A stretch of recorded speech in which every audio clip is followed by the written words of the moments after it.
الشيخ محمد بن عبد الوهاب ابن سليمان التميمي. بسم الله الرحمن الرحيم.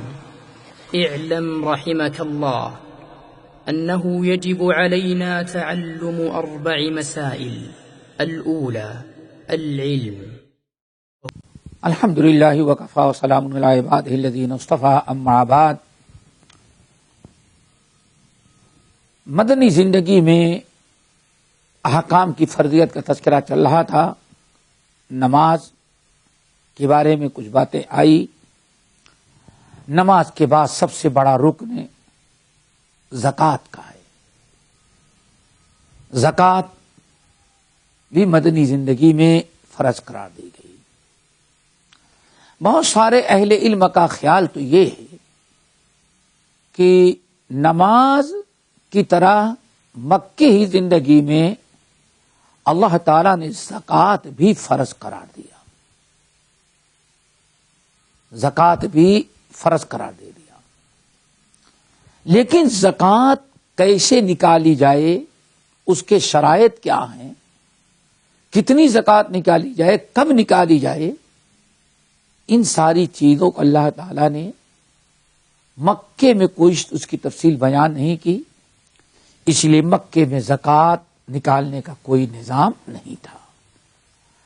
حالانکہ قرآن پاک کی بہت ساری آیتیں جو ہیں جہاں نماز کا تذکرہ ہے مکی صورتوں اور آیتوں میں، وہیں زکوٰۃ کی طرح نماز کی طرح زکوٰۃ کا بھی تذکرہ ہے. اسی لیے اہل علم کی ایک بڑی جماعت یہی کہتی ہے کہ نماز کی طرح زکوٰۃ بھی مکی زندگی میں فرض ہوئی تھی، لیکن جیسے نماز تو فرض تھی لیکن باجماعت اذان اقامت.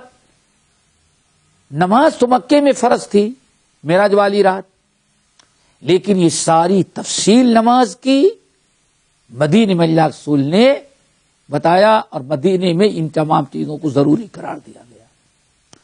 ایسے ہی زکوٰۃ بھی مکی زندگی میں فرض کر دی گئی تھی. اقیموا الصلاۃ وآتوا الزکاۃ فرض ہو چکی تھی. لیکن زکوٰۃ کیسے نکالی جائے، کب نکالی جائے، کتنا نکالی جائے، کس کس چیز میں زکوٰۃ ہے، ان چیزوں کی تفصیل، اس کی کوئی تفصیل مکے میں اللہ نے نہیں بتائی تھی. اسی لیے مکے میں لوگ اللہ تعالیٰ کے نام صدقہ خیرات تو پہلے ہی سے کرتے تھے، لیکن باقاعدہ زکوٰۃ کا کوئی نظام قائم نہیں کیا. جب ہجرت کر کے مدینہ آ گئے تو کہا جاتا ہے ہجرت کے دوسرے ہی سال رمضان کے ساتھ ساتھ اللہ تعالیٰ نے زکوٰۃ کی بھی فرضیت کا اعلان کر دیا گیا. اب باقاعدہ زکوٰۃ کی تفصیل نبی علیہ السلام نے احادیث میں، اللہ تعالیٰ نے قرآن کی بعض مکی مدنی صورتوں میں زکوٰۃ کی ساری تفصیل بیان کی. کن کن چیزوں میں زکوٰۃ ہے وہ بھی اس کی تفصیل بیان کیا، اور کب زکوٰۃ واجب ہے وہ بھی بیان کیا، اور مقدار بھی متعین کر دی کہ کتنی زکوٰۃ نکالنی چاہیے، اور پھر زکوٰۃ کہاں کہاں خرچ کرنی چاہیے، کن کو دینا چاہیے، جس کو مصارف زکوٰۃ کہتے ہیں. اللہ تعالیٰ نے وہ بھی قرآن میں اور نبی علیہ السلام نے اپنی حدیث اور اپنے عمل کے ذریعے ساری تفصیل بیان کر دی. اسی طرح سے روزے کی فرضیت بھی مدنی ہی زندگی میں ہوئی. ہجرت کے دوسرے ہی سال اللہ تعالیٰ نے روزہ بھی فرض قرار دے دیا. یا ایھا الذین آمنوا کتب علیکم الصیام کما کتب علی الذین من قبلکم لعلکم تتقون. روزہ بھی رمضان کے روزے کی فرضیت بھی قرار دے دی گئی. اسی طرح سے حج بھی ہے، لیکن حج کی فرضیت کافی تاخیر میں ہوئی۔ حج کی فرضیت کے بارے میں آتا ہے، کہا جاتا ہے، قول راجح یہی ہے کہ ہجرت کے 9ویں سال، ہجرت کے 8 سال گزر گئے، 9واں سال جو چل رہا تھا اللہ تعالیٰ نے اس میں آپ پر حج فرض قرار دیا۔ اس کی وجہ یہ تھی، حج مکے میں ہوتا ہے، مکہ ہجرت کے بعد بھی 8 سال تک مکہ کفار مکہ کے، قریش مکہ کے قبضے میں تھا۔ نبی علیہ السلام ہجرت کر کے آ گئے، ہجرت کے پہلے بھی ان کے قبضے میں، کفار مکہ کے قبضے میں، اور ہجرت کے بعد بھی تقریباً 8 سال مسلسل کفار مکہ کے قبضے میں تھا، اور کفار مکہ حج اور عمرے کی اجازت نہیں دے سکتے تھے۔ لیکن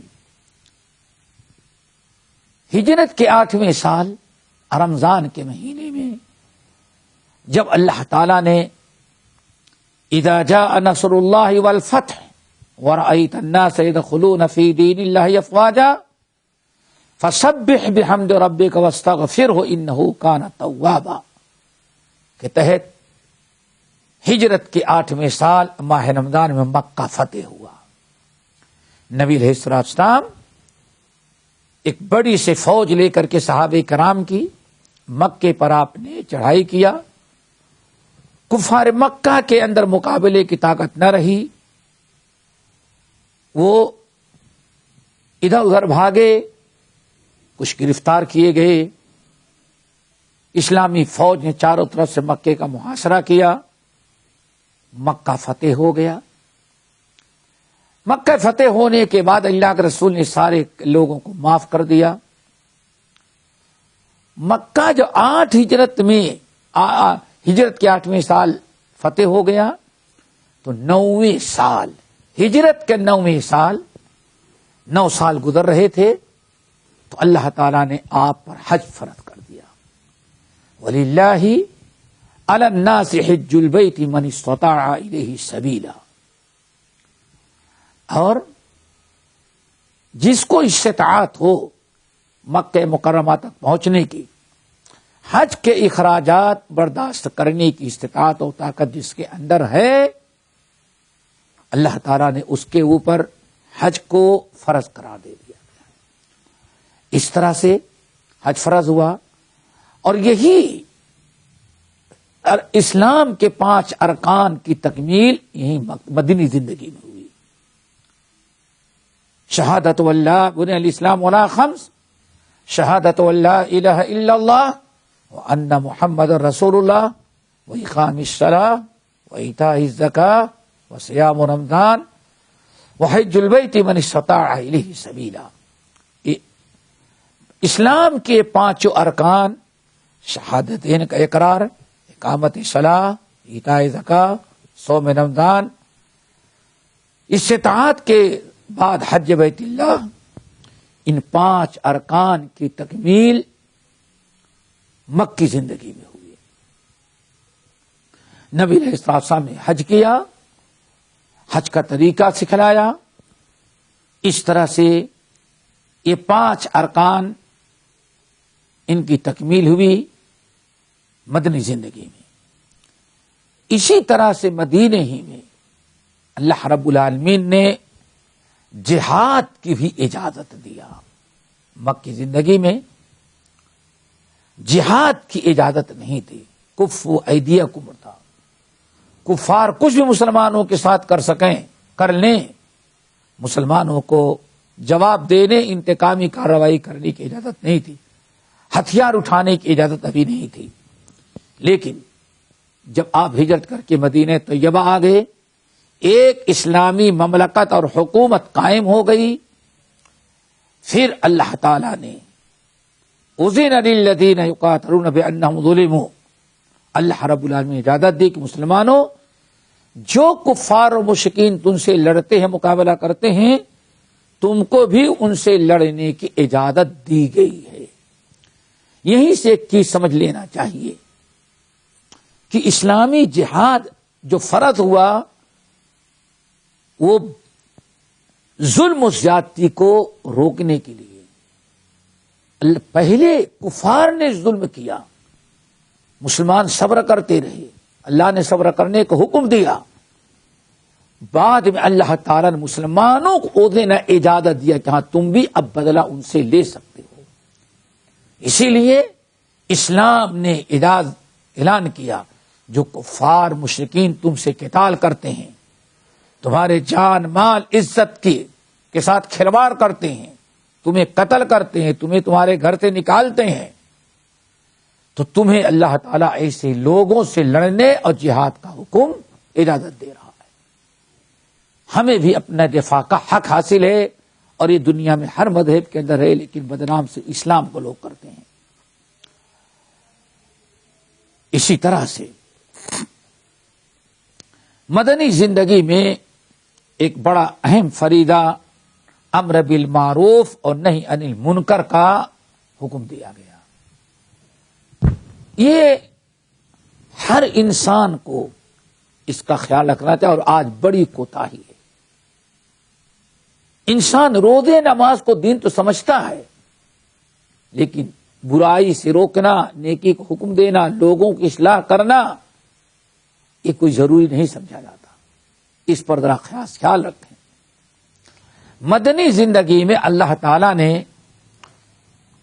نبی علیہ الصلوۃ والسلام کو اور مسلمانوں کو خطاب کر کے، مومنوں کو خطاب کر کے امر بالمعروف نہی عن المنکر کا حکم دیا۔ امر بالمعروف نہی عن المنکر کیا ہے؟ یعنی ہمیشہ مسلمانوں کو نیکی کی طرف بلایا جائے، نیکی کی دعوت دی جائے۔ اگر مسلمان نیکی کرنے میں کوتاہی ہو کر رہے ہوں، نیکیوں میں غفلت کر رہے ہوں، تو انہیں نیکی کی طرف بلایا جائے، نیکی کی دعوت دی جائے، تاکید کی جائے۔ اسی طرح سے نہی عن المنکر، برائی سے روکنا، یہ دو اہم فریضے ہیں۔ پورے دار اسلام کا دار و مدار انہی دونوں پر ہے۔ اس لیے بعض اہل علم کہتے ہیں اسلام کے دو پہیے ہیں جس پر پوری اسلام کی گاڑی چلتی ہے، ایک امر بالمعروف، دوسرے نہی عن المنکر۔ آج مسلمان اس چیز سے بڑی غفلت برتتا ہے۔ قرآن پاک وَلْتَكُنْتُمْ خَيْرَ أُمَّةٍ اخرجت للناس تأمرون بالمعروف، بڑی تاکید ہے۔ وَلْتَكُن مِّنكُمْ أُمَّةٌ يَدْعُونَ إِلَى الْخَيْرِ، اس آیت میں بڑی تاکید ہے۔ ہمیشہ امر بالمعروف و نہی عن المنکر ہونا چاہیے۔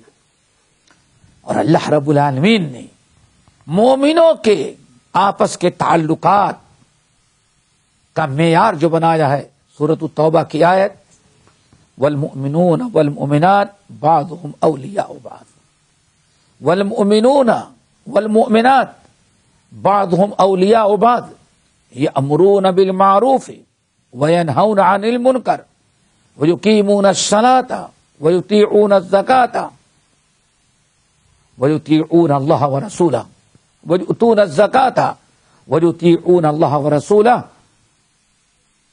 اللہ رب نے فرمایا کامیابی کے لیے اولئک سیرحمہم اللہ، اللہ رب العالمین کے رحمت برکت کے لیے، اسلام کے تحفظ کے لیے امر بالمعروف نہی عن المنکر ضروری ہے۔ اللہ نے فرمایا والمؤمنون والمؤمنات بعضهم اولیاء بعض، مومن اور مومنہ عورتیں آپس میں ایک دوسرے کے ذمہ دار ہیں۔ دیکھا آپ نے، ایک دوسرے کے ذمہ دار، ایک دوسرے کے ذمہ دار ہیں، ایک دوسرے سے تعلق رکھنے والے ہیں۔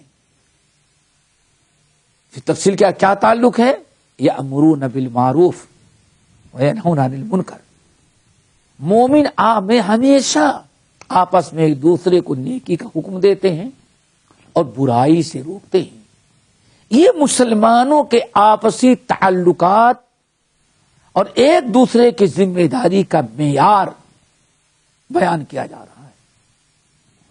یأمرون بالمعروف وینہون عن المنکر، نیکی کا حکم دیتے ہیں، برائی سے روکتے ہیں، نماز قائم کرتے ہیں، زکوٰۃ دیتے ہیں، اللہ اس کے رسول کی اطاعت و فرما برداری کرتے ہیں۔ اللہ نے فرمایا جب مسلمان آپس میں ایک دوسرے کی اپنی اپنی ذمہ داری کا احساس کریں گے اور ہمیشہ برائی سے ایک مسلمان دوسرے مسلمان کو برائی کرتا ہوا دیکھ کر ضرور روکے گا، تو گھر میں بھی گھر کے باہر بھی ہمیشہ امر بالمعروف نہی عن المنکر، اس کو بھی اللہ تعالی نے جو فرض قرار دیا ہے وہ مدنی زندگی میں ہجرت کے بعد اس کے علاوہ اور تمام شعائر اسلام کا حکم اللہ نے مدنی زندگی میں ہجرت کے بعد دیا ہے۔